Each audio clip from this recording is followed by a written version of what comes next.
Hey everyone, welcome to JK Civil Services.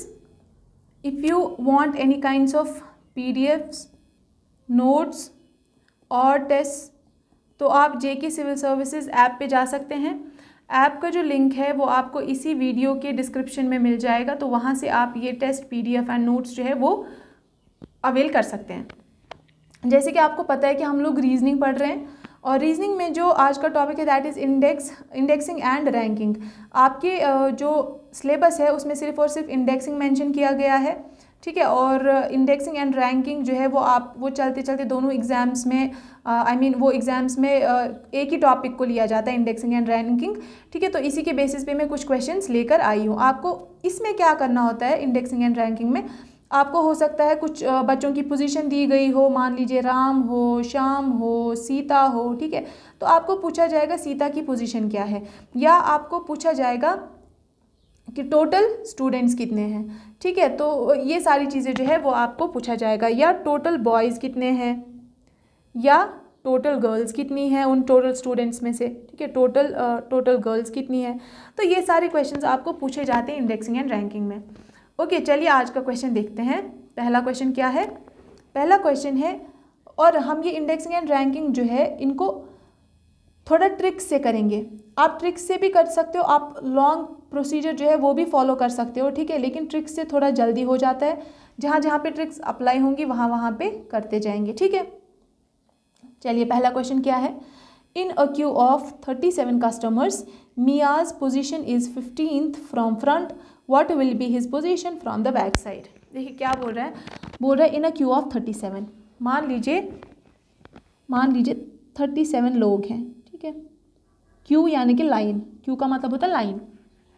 तो बोल रहा है 37 है total students, Mia's position is 15th from front. ये फ्रंट है और ये बैक साइड है। तो फ्रंट से जो है मिया की कौन सी पोजीशन है?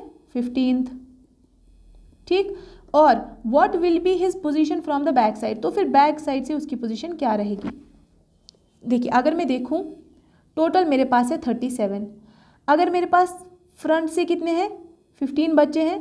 तो इसके बाद जो बाकी बच्चे होंगे, देखिए 15 के बाद क्या आ जाएगा? 16, 17, 18, 19, 20, 21, 22, 23, 24, 25, 26, 27, 28, 29, 30, 31, 32, 33, 34, 35, 36 एंड 37, ठीक। क्योंकि ये लाइन ज़्यादा लंबी नहीं खींच सकती मैं, इसलिए मैंने यहाँ पे लिख दिया इनको। तो 15 के बाद मान लीजिए अगर फ्रंट से मियाँ की पोजीशन 15 है, 15 के बाद तो बैक से कितनी होगी? बैक से सबसे पहले क्या आएगा? 37। तो 1 2 3 4 5 6 7 8 9 10 11 12 13 14 15 16 17 18 19 20 21 22 और यहाँ पे आए बैठा है, यहाँ पे बैठा है 16 तक हमारे कितने आ गए? टोटल 22। लेकिन मियाँ 15 पे बैठा है तो दैट मीन्स 23। 23rd आएगी पोजीशन, 23rd आएगी ना पोजीशन। आई होप समझ आ रहा होगा आपको, ठीक है। अगर मैं यहाँ से जा रही हूँ तो यहाँ से मियाँ की पोजीशन है 15 फ्रंट से, तो बैक से कितनी होगी? बैक से हम कहाँ से शुरू करेंगे? 37 से नीचे की तरफ आएंगे, 37 फिर 36 फिर 35। तो वही मैंने किया, 37 36 35 फिर 34 33 32 31 30 29। ये जब यहाँ से यहाँ तक 16 तक मैं जब पहुँची तो 22 आए मेरे पास। लेकिन मियाँ बैठा है यहाँ पे 15 पे, 16 पे नहीं बैठा 15 पे। तो 15 पे आऊँगी तो दैट मीन्स 23rd, पीछे से 23rd पोजीशन आएगी मियाँ की। तो आंसर आपका क्या आया? 23rd। लेकिन अब इतना कौन करेगा एग्जाम में, इसलिए हम इसके लिए ट्रिक करेंगे। तो जब भी आपको क्या दिया हो? टोटल दिया आपको 37, और आपको फ्रंट से मान लीजिए फ्रंट और बैक है या राइट और लेफ्ट है। अगर आपको टोटल दिया हो और राइट और लेफ्ट में से एक गिवन हो तो आप बाकी चीज़ें कर सकते हैं। टोटल दिया हो, फ्रंट और बैक में से एक गिवन है तो बाकी आप निकाल सकते हो, ठीक है। अब देखिए बोल रहा है टोटल तो 37, फॉर्मूला क्या रहेगा? टोटल प्लस 1 माइनस जितनी भी रैंक होगी, ठीक है। वो क्या आएगी? वो दूसरी साइड से उसकी पोजीशन आएगी। तो टोटल हमारे पास कितना है? टोटल है 37, प्लस 1 करना ही करना है टोटल में, ठीक है। 37 + 1 कितना हो गया? 38। माइनस क्या करना है? जो पोजीशन गिवन होगी, 15th पोजीशन गिवन है तो 38 में से 15 माइनस कीजिए, 8 में से 5 गया 3, 3 में से 1 गया 2, तो 23 आपका आंसर आ गया। तो दैट मीन्स बैक साइड से क्या होगी पोजीशन, 23rd होगी। ओके, वहाँ पे भी हम बैक साइड से फाइंड कर रहे थे, लेकिन देखिए यहाँ पे कितना ईजी हुआ, वहाँ पे कितना टाइम लगा हमें। ठीक है, आई होप ये क्वेश्चन आपको समझ आ गया होगा। अब देखिए, in a row of 113 persons position of Ridham is 73 from right end. बोल रहा है ये पूरी रो है एक, ठीक है, मान लीजिए एक रो है, इसमें टोटल कितने बच्चे बैठे हैं, 113 बच्चे बैठे हैं इसमें। अब बोल रहे हैं रिदम जो है, rhythm is 73rd from right end. ये राइट एंड है, ये लेफ्ट एंड है, तो यहाँ से अगर मैं रिदम की पोजीशन देखूँ तो वो 73rd पे है। 73rd पोजीशन है किसकी, रिदम की। What will be his position from left, तो लेफ्ट से क्या होगी। मैंने कहा था जब आपको टोटल गिवन हो और लेफ्ट या राइट में से एक गिवन है तो दूसरा आप निकाल सकते हैं। तो टोटल कितना है आपके पास, 113 प्लस 1 कीजिए इसमें, तो प्लस 1 किया, ये टोटल हमारे पास कितना बन गया, 114। लेकिन 114 में से क्या माइनस करना होता था, जो गिवन होता था। तो राइट एंड से आपको 73 गिवन है, 73 माइनस कीजिए। 114 में से 73 माइनस करेंगे, 4 में से 3 1, 11 में से 7 तो 41, 41 आपका आंसर आ रहा है। ठीक है, 41 आपका आंसर आ रहा है। तो अब देखिए, जब आपका 41 आंसर आ रहा है तो दैट मीन्स लेफ्ट एंड से उसकी क्या रैंक होगी, 41 होगी। लेकिन आपको दिया 91, 82, 90, 42 एंड नन ऑफ दीज। 41 तो कहीं पे है ही नहीं, तो इसलिए none of these will be your answer. Okay, चलिए, आई होप क्लियर हो रही होंगी चीज़ें। अब देखिए, अब है तीसरा क्वेश्चन। अब देखिए, in a row of students Harsh is on 17th position from right end 15th position from left end. क्या बोल रहा है, ये एक रो है स्टूडेंट्स का। अब अगर ये राइट एंड है और ये वाला लेफ्ट एंड है, अब देखिए हर्ष की पोजीशन जो है राइट एंड से क्या है, 17th है। राइट एंड से हर्ष की पोजीशन है 17th, दैट मीन्स यहाँ पे है। ठीक है, 17th मान लीजिए, एक सेकेंड, मान लीजिए यहाँ पे है 17th। हर्ष की पोजीशन कहाँ से, राइट एंड से, और लेफ्ट हैंड से अगर हम देखें तो वो 15 पोजीशन पे आ रहा है, 15th पोजीशन पे आ रहा है। दैट मीन्स अगर हम यहाँ से यहाँ तक काउंट करेंगे तो हर्ष का नंबर 15 आ रहा है। अगर हम राइट से चलेंगे और यहाँ तक काउंट करेंगे जहाँ पे हर्ष है तो वो 17वीं पोजीशन पे आ रहा है। ठीक है, find total number of students in the row. जब आपको ये गिवन हो, क्या गिवन हो, एक ही इंसान का, एक ही पर्सन का, जैसे हर्ष है यहाँ पे, हर्ष का आपका क्या गिवन है, राइट से भी गिवन है, लेफ्ट से भी गिवन है, तो आप टोटल आराम से निकाल सकते हैं। कैसे निकाल सकते हैं, लेफ्ट को ऐड कीजिए, राइट को ऐड कीजिए, -1 कीजिए। तो लेफ्ट कितना था, लेफ्ट था 15, ठीक है, लेफ्ट था 15, राइट था 17, 15 और 17 कितने होते हैं, 32, 32 -1 करिए, 32 -1 होता है 31। तो 31 जो है वो आपका क्या रहेगा, आंसर रहेगा। ओके, आई होप चीज़ें क्लियर हो रही होंगी आपको। ठीक है, चलिए, आई होप ये चीज़ भी आपको क्लियर हो रही होगी। अब देखिए, हमने -1 क्यों किया, अगर हमने लेफ्ट प्लस राइट किया तो -1 क्यों किया, बताती हूँ क्यों किया। देखिए, मान लीजिए यहाँ पे हर्ष था, टोटल स्टूडेंट्स कितने आपके पास, 31 आए। ठीक है, तो मान लीजिए जब मैंने यहाँ से क्या किया, यहाँ से 17th पोजीशन थी, यहाँ से 15th पोजीशन थी, तो यहाँ तक मान लीजिए 14 बचे थे, यहाँ तक मान लीजिए कितने थे, 16 थे। उसके बाद 17 आएगा, 14 के बाद फिर 15 आएगा, तो 14 और 16 कितना हुआ, 14 और 16 कितना होता है, 6 4 10 और ये 3, टोटल 30 हुए। अब मैंने 17 और 15 को क्या किया, ये पोजीशन तो हर्ष की ही है, ये पोजीशन तो हर्ष की ही है ना, तो इस पोजीशन को तो मुझे एक बार ही गिनना है। तो मैंने 15 को भी गिना, 17 को भी गिना, यानी कि 2 बार गिना। तो मैंने क्या किया था, 32, यानी कि 2 बार गिना था हर्ष की पोजीशन को, इसलिए मैंने 1 माइनस किया, क्योंकि मैंने 2 बार गिना था तो 1 माइनस किया, इसलिए 31 आया। अब अगर मैं ऐसे करती, यहाँ पे 16 थे टोटल, यहाँ पे 14 थे, फिर 15 आया, फिर 17 आया, तो इस 15 और 17 को, 15 और 17 अलग अलग ना गिन के मैं हर्ष की पोजीशन 1 गिनूंगी, तो 16 और 14 आ जाएगा 30। इस 30 में जब ये एक ऐड करूंगी तो 31 आ जाएगा, तो 31 मेरा आंसर आ जाएगा। ओके, आई होप ये चीज़ें क्लियर हो रही होंगी। फॉर्मूला अगर बनता है तो फॉर्मूला जो है वो भी लॉजिक से ही बनता है। ठीक है, लेकिन क्या होता है कि एग्ज़ाम में आप लॉजिक लगाना बहुत देर लगता है, कभी सही होता है कभी गलत होता है, तो फॉर्मूले अगर बने हुए हैं तो फॉर्मूले को ही आप याद करके जा सकते हैं। ओके, अब देखिए, अब है in a class of students Samuel is on 57th position from right end 23rd position from the left end, find total number of the boys in the row. अब देखिए ज़रा कीजिए इस क्वेश्चन को, कीजिए इस क्वेश्चन को। अब देखिए क्या बोल रहा है क्वेश्चन, क्वेश्चन बोल रहा है ये एक रो है, सेम करेंगे फिर से, राइट हैंड रखेंगे यहाँ पे लेफ्ट हैंड रखेंगे, ठीक।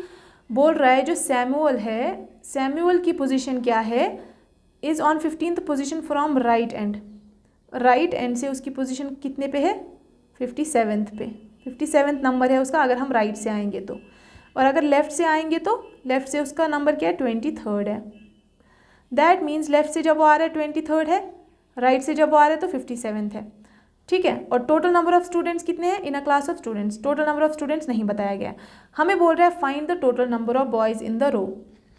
अब देखिए अगर आप टोटल फाइंड करेंगे तो आप क्या करेंगे, टोटल अगर आप फाइंड करेंगे आप करेंगे 23 + 57 कितना आया, 7 × 3 = 10 हो गया, 5 × 2 = 7 और 1 = 8 हो गया, लेकिन 80 आया है तो इन दो को तो दो बार गिना, तो एक ही बार गिनो, -1 करो तो 79, तो आप क्या करेंगे 79 को टिक करेंगे। बट आपको बता दूं कि आप गलत कर रहे हैं, क्यों, क्योंकि यहाँ पे टोटल नंबर ऑफ़ स्टूडेंट्स है, तो यहाँ पे आपसे टोटल नंबर ऑफ़ बॉयज़ पूछे गए हैं। अगर टोटल नंबर ऑफ़ स्टूडेंट्स पूछता तो हम बताते 79, लेकिन आपसे टोटल नंबर ऑफ़ बॉयज़ पूछा गया, जब हमने total number of students find किया वो आया 79।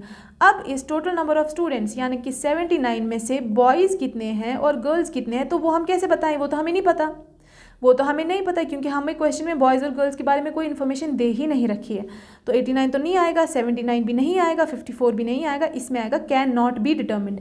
Can not be determined means हमारे पास क्वेश्चन में इतनी इन्फॉर्मेशन नहीं दी गई है कि हम इस क्वेश्चन का आंसर बता सकें, तब होता है can not be determined. Okay, none of these तब आता अगर आपके पास नंबर ऑफ बॉयज़ 30 आता या कोई और ऐसा नंबर आता, एक परफेक्ट नंबर आता जो यहाँ पे नहीं होता, लेकिन हमारे पास तो नंबर ही नहीं आया कोई, क्योंकि हम निकाल ही नहीं सकते नंबर ऑफ बॉयज़, क्योंकि हमें डेटा ही नहीं दिया गया इतना, तो इसलिए can not be determined. Okay, चलिए नेक्स्ट क्वेश्चन पे चलते हैं।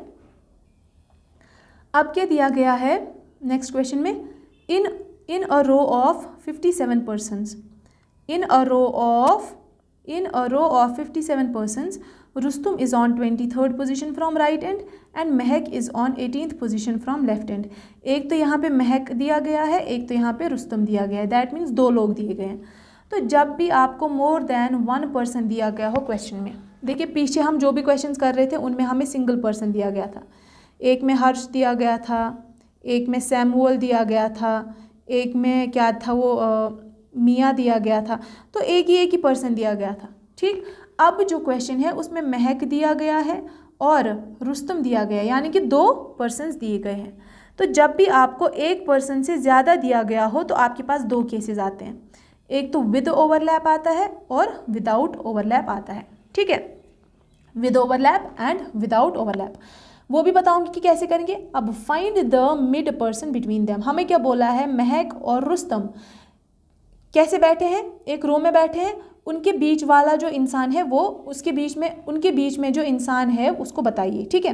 देखिए मैंने आपको क्या कहा था, एक पर्सन से ज़्यादा जब आपको गिवन हो तो आप विदाउट ओवरलैप का केस आएगा और विद ओवरलैप का केस आएगा।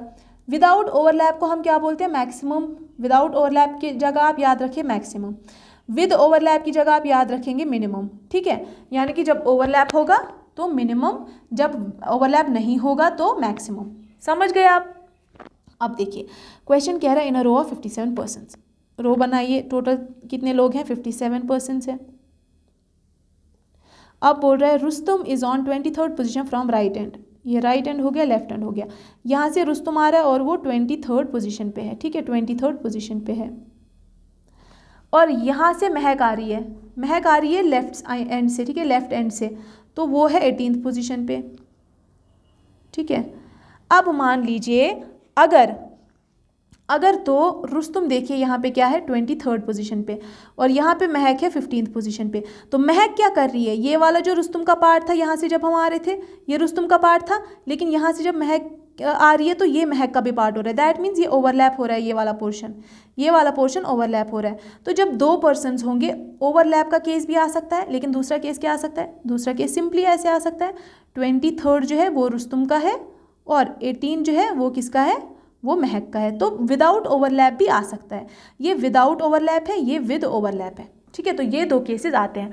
अब जब आपको क्या दिया गया हो, अब जब आपका देखिए, अब जब आपका विदाउट ओवरलैप आपको क्या पूछा गया हो, टोटल नंबर ऑफ पर्सन्स आपको गिवन है 57 और स्टूडेंट्स कितने हैं टोटल, आप मान लीजिए स्टूडेंट्स टोटल कितने हैं, ठीक है। आपको क्या करना है, देखिए आपको 57 दिया गया है, 57 टोटल दिया गया है, और ये जो है रुस्तम और ये महक, इनको आपको स्टूडेंट्स मान के चलना है।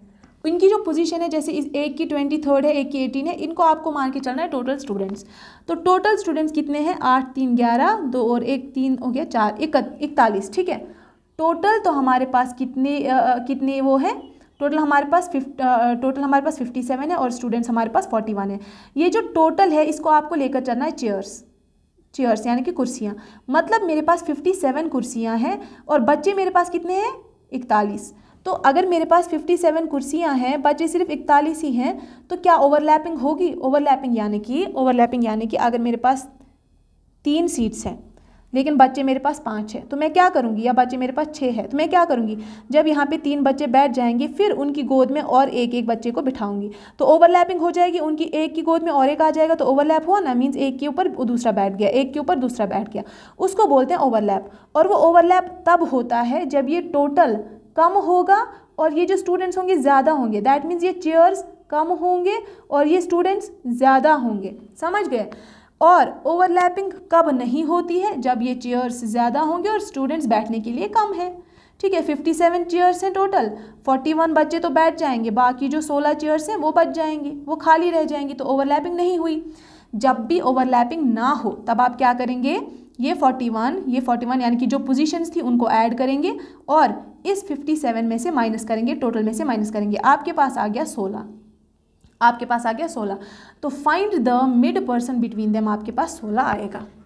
समझ गए। ये कब है, ये विदाउट ओवरलैपिंग का केस है। अब देखिए विद ओवरलैप, ठीक है। यहाँ पे अगर मैं देखूँ, यहाँ पे टोटल कितने थे, 57 थे और मेरे पास बच्चे 57 मान लीजिए चेयर्स थे टोटल, और बच्चे कितने थे, 23 और 18 यानी कि 41। तो यहाँ पे तो मेरे पास ओवरलैप हो ही नहीं रही थी, ओवरलैप नहीं ना हो रही थी, तो इसलिए मेरा आंसर क्या आया, 16। मैंने आंसर किया 16। अब जो ओवरलैप का केस है वो हम आगे दूसरे क्वेश्चंस में डिस्कस करेंगे।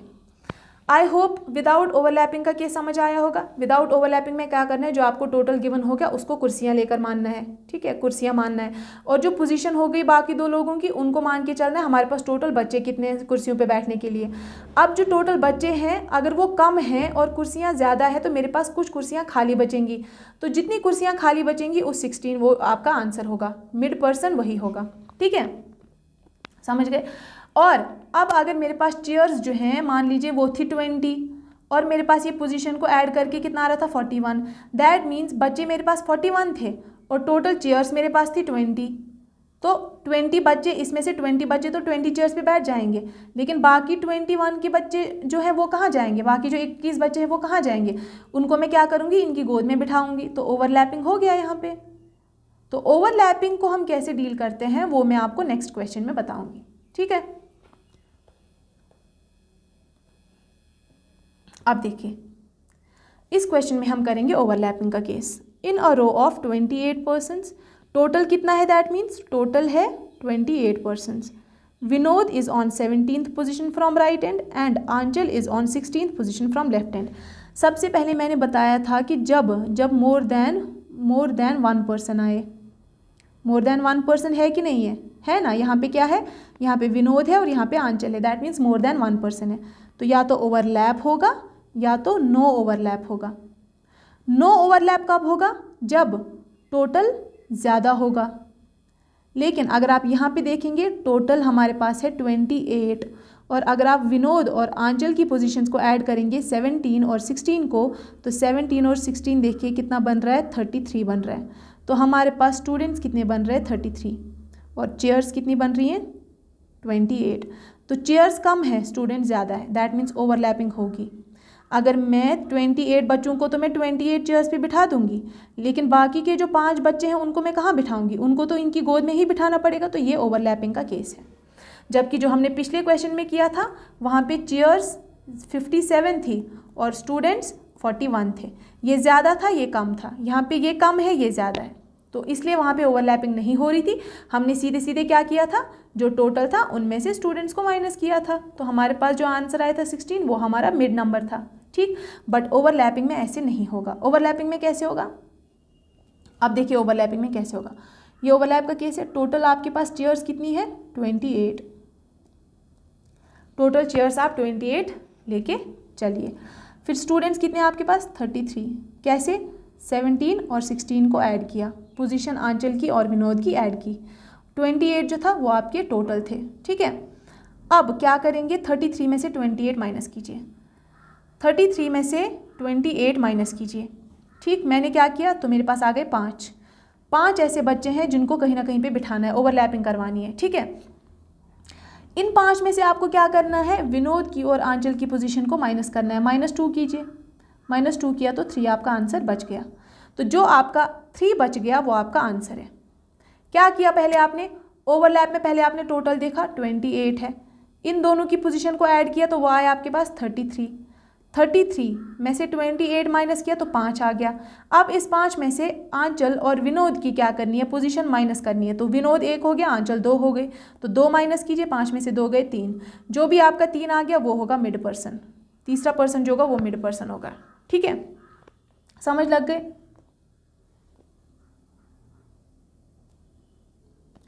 अब देखिए, ये भी आपको पता होना चाहिए कि ये 2 मैंने माइनस क्यों किया। ठीक है, देखिए जब आप राइट एंड से आ रहे थे, राइट एंड से जब आप आ रहे थे तो आपने क्या किया था, 17th पोजीशन जो है उसको काउंट किया था। और यहाँ पे क्या था, मान लीजिए ये विनोद था, विनोद की 17th पोजीशन और आंचल की 16th पोजीशन थी। तो जब आप राइट से आ रहे थे आपने आंचल को काउंट किया था और विनोद को काउंट किया था। जब आप लेफ्ट से आ रहे थे आपने फिर से विनोद को काउंट किया और आंचल को फिर से काउंट किया। ये मैं 2 लाइन्स इसलिए बता रही हूँ। अगर मैं सिंगल लाइन बताऊँ तो देखिए, अगर मैं सिंगल लाइन बताऊँ तो आपने यहाँ पे आंचल को काउंट किया, विनोद को काउंट किया। ठीक, और फिर जब मैं आ रही थी, एक सेकेंड, ये मैं आ रही थी राइट से, अब मैं जब लेफ्ट से आऊँगी फिर से आंचल को काउंट करूँगी, विनोद को काउंट करूँगी। दैट मीन्स विनोद भी 2 बार काउंट हुआ, एक तो राइट से एक तो लेफ्ट से। आंचल भी 2 बार काउंट हुई, एक तो लेफ्ट से एक तो राइट से। यानी कि आंचल 2 बार हुई, विनोद 2 बार हुई। जबकि मुझे क्या करना है, विनोद को भी 1 बार ही करना है, आंचल को भी 1 बार ही काउंट करना है, लेफ्ट से 1 और राइट से 1। ठीक है, तो दैट मीन्स टोटल कितनी बार मैं उनको काउंट कर रही हूँ, 4 बार काउंट कर रही हूँ। बट मुझे काउंट कितनी बार करना था, सिर्फ 2 बार करना था, 1 बार विनोद को 1 बार आंचल को। तो 4 से 2, तो दैट मीन्स 2 बार तो एक्स्ट्रा काउंट हो रहे हैं ना, तो वही 2 मैंने यहाँ पे माइनस किया। जो 2 बार मैं एक्स्ट्रा काउंट कर रही थी उनको, वो 2 मैंने 5 में से माइनस किया, तब जाके मेरे पास 3 आंसर आ रहा है। ठीक है, आई होप ये चीज़ आपको क्लियर हो गई होगी। तो इसका आंसर जो है, इसका आंसर आपका 3 आ जाएगा। अभी चलिए नेक्स्ट क्वेश्चन पे चलते हैं। अब देखिए नेक्स्ट क्वेश्चन क्या है। In a row Riya is on 23rd position from right end and Suman is on 13th position from left end. There are 5 persons between them, find total number of persons in a row. ठीक, अब देखिए question बोल रहा है कि इन a रो, एक row है, ठीक है, उसमें Riya is 23rd position from right end, ये राइट एंड हो गया, लेफ्ट एंड हो गया। तो रिया जो है वो यहाँ से 23rd पोजीशन पे है। ठीक, and Suman is on 13th position from left end, Suman जो है वो 13th पोजीशन पे है लेफ्ट एंड से, मान लिया। There are 5 persons between them, ठीक है, इन दोनों के बीच में शायद 5 लोग हैं। ठीक है, 5 लोग ये बता रहा है। अब देखिए सबसे पहला केस आपने क्या देखा, आपने देखा सुमन है और रिया, और कौन है, सुमन है और रिया है। That means more than 1 person है। तो एक तो ओवरलैप का केस आया, एक तो नॉन ओवरलैप का केस आया, दोनों में से एक चीज़ हो सकती है। ठीक है, तो दैट मीन्स अगर ये वाला केस है, ये किसका केस है, ये नॉन ओवरलैप का है। क्यों, क्योंकि 13 आ रहा है, फिर यहाँ पे 23 आ रहा है, इन दोनों के बीच में 5 है। अब अगर मैं ओवरलैपिंग का केस देखूँ, ओवरलैपिंग का केस देखूँ तो मान लीजिए 23rd जो है, 23rd यहाँ से इसका नंबर आ रहा है और यहाँ से इसका 13 नंबर आ रहा है। ठीक है, तो ये वाला पोर्शन जो है, ये वाला पोर्शन जो है ये ओवरलैप कर रहा है ना, ओवरलैप कर रहा है, तो ये ओवरलैप का केस हो गया। दैट मीन्स इस क्वेश्चन में ओवरलैप का केस भी आ सकता है, नॉन ओवरलैप का केस आ सकता है। अब अगर नॉन ओवरलैप का केस है तो मैंने आपको क्या कहा था, मैंने आपको कहा था जब नॉन ओवरलैप का केस हो तब आपको क्या करना है, इन तीनों को ऐड करना है। एक तो 13 हो गया, एक तो 23 हो गया, और यहाँ से 13 हो गया, यहाँ से 23 हो गया, लेकिन इन दोनों के बीच में 5 बैठे हैं तो उस 5 को भी ऐड कर लीजिए। तो कितना आया ये 23 और 13 कितना हो गया 36, 36 प्लस 5 कितना हो गया 41। तो अगर नॉन ओवरलैपिंग का केस होता तो वो आता आपका आंसर 41, लेकिन ओवरलैप का भी हो सकता है क्योंकि मोर देन 1 पर्सन है, ओवरलैप का भी हो सकता है। तो अगर ओवरलैप का होता फिर हम क्या करते, ओवरलैप में हम क्या करते, ओवरलैप में हम लोग, ओवरलैप में देखिए 13 होता, ये 23 होता, 13 और 23 कितना होता है 36 होता है। 36 में से जब हम 5 माइनस करते तो वो आंसर आता 31, ठीक है, वो आंसर क्या आता 31। नॉन ओवरलैपिंग हम यहाँ पे बोल ही नहीं सकते क्योंकि हमें टोटल पता ही नहीं है। आपको मैं ये बताने की कोशिश कर रही हूँ, आपको मैं ये बताने की कोशिश कर रही हूँ, अगर नॉन ओवरलैपिंग होता तो 41 आता आंसर, अगर ओवरलैपिंग होता तो कुछ और आता answer. That means we will have 2 answers, we will have 2 answers. Overlap का क्या आंसर आएगा वो हमें फाइंड आउट करने की ज़रूरत नहीं है क्योंकि हमारा यहीं से आंसर निकल रहा है कि यहाँ पे 2 चीज़ें हो सकती है, या तो नॉन ओवरलैपिंग से एक आंसर आएगा, ओवरलैपिंग से एक आंसर आएगा। मान लीजिए यहाँ पे 41 आया और यहाँ पे हमारे पास 35 आया, तो 35 और 41 से में क्या लिखेंगे आप, क्या 41 लिखेंगे, क्या 35 लिखेंगे, तो इसलिए कैन नॉट बी डिटर्मिन्ड।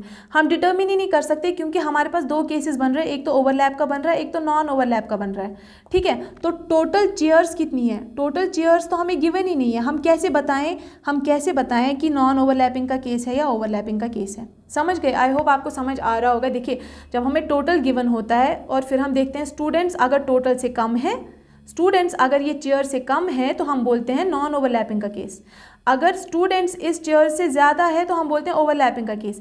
लेकिन हमें टोटल ही नहीं गिवन है, हमें टोटल गिवन ही नहीं है तो हम कैसे फाइंड कर सकते हैं, ठीक है। तो यानी कि या तो ओवरलैपिंग का केस भी आ सकता है, नॉन ओवरलैपिंग का केस भी, बट आंसर तो एक ही होगा, 2 तो आंसर्स हो नहीं सकते, तो इसलिए कैन नॉट बी डिटर्मिन यहाँ पे आंसर आएगा, ठीक है। चलिए आगे देख लेते हैं। In a row of participants, Mihir is 34th from right end and Prerna is 13th from the left end. There are 4 persons between them, so find a minimum number of persons in a row. ठीक है, ये आपको क्या करना है, देखिए हम क्या बोल रहे हैं, हम बोल रहे हैं एक रो है, ठीक। In a row of participants Mihir is 34th from Mihir is 34th from right end, ये राइट एंड है, यहाँ से Mihir कितना है 34th है, मिहिर यहाँ से 34th है, ओके। अब देखिए राइट एंड से मिहिर जो है वो 34th पे है and Prerna is 13th from left and, और प्रेरणा जो है वो 13th है लेफ्ट एंड से, ठीक है, वो है 13th लेफ्ट एंड से, okay. And there are 4 persons between them, और उन दोनों के बीच में कितने पर्सन्स है 4 पर्सन्स है। देखिए मैंने डायग्राम बताया गया है, लेफ्ट से जो है 34th पे है कौन मिहिर, और राइट से है प्रेरणा 13th नंबर पे, ठीक है। और ये है ओवरलैपिंग का केस, ठीक है, ओवरलैपिंग का केस है ये, okay. So find the minimum number of persons in a row. तो कैसे हमें फाइंड करना है, जब भी मिनिमम का पूछा जाए तो मिनिमम मैंने आपको बताया था ओवरलैपिंग का केस होता है, मैक्सिमम यानी कि नॉन ओवरलैप, मैक्सिमम यानी कि नॉन ओवरलैप, मिनिमम यानी कि ओवरलैप। तो जब भी मिनिमम आए तो दैट मीन्स ओवरलैप हो रहा है, तो ये 4 इन दोनों के बीच में है। तो आप कैसे करेंगे, सबसे पहले 34 मिहिर की पोजीशन, 13 प्रेरणा की पोजीशन को ऐड कर दीजिए, कितना बन गया ये 47 बन गया। इन 47 में से ये 4 जो है ये माइनस करने, क्योंकि ये कॉमन है, इसमें भी कॉमन है, इसमें भी कॉमन है। एक तो यहाँ से आते टाइम भी हमने ये 4 बार गिने, यहाँ से आते टाइम भी हमने ये 4 बार गिने, मीन्स हम ये टोटल 8 बार गिने, जबकि मुझे ये 4 बार ही गिनने थे। तो 8 से 4 कैसे बनेगा, जब मैं 4 माइनस करूँगी, तो 47 में से 4 गया तो 43 बन गया मेरे पास, और इन 43 में से 2 माइनस इसलिए करना पड़ेगा, क्यों, क्योंकि ये जो मिहिर है इसको मैंने 2 बार गिना, प्रेरणा को भी मैंने 2 बार गिना, तो टोटल 4 बार गिना, तो मुझे 2 बार ही गिनना था, तो वो 2 भी मैंने माइनस किए, तो मेरे पास बन गया 41, यानी कि 41 मेरे पास कितने हैं, क्या है, मिनिमम नंबर ऑफ पर्सन्स है। और मिनिमम इसलिए मैंने फाइंड किया क्योंकि मिनिमम जब भी फाइंड करना होता है तब हमें ओवरलैपिंग का केस लेना होता है, और ओवरलैपिंग में आपको ऐसे करना होता है, ठीक है। आई होप आपको समझ आ गया होगा, ठीक है। आगे वाला जो क्वेश्चन है ये वाला जो क्वेश्चन है ये आपका होमवर्क रहने वाला है, ठीक है। ये आपका होमवर्क रहने वाला है, इसको आप घर में करोगे और आप आंसर जो है वो कमेंट सेक्शन में टाइप करोगे, ठीक है। I will be very happy to know your answers, ठीक है। उससे पता चलता है कि आपको समझ आ रहा है या नहीं आ रहा है। अगर आपको लेक्चर अच्छा लगा है तो लाइक ज़रूर करना और चैनल को सब्सक्राइब भी करना if you are new to the channel. और चलिए, ऑल द बेस्ट, पढ़ते रहिए एंड प्रैक्टिस करते रहिए। Thank you.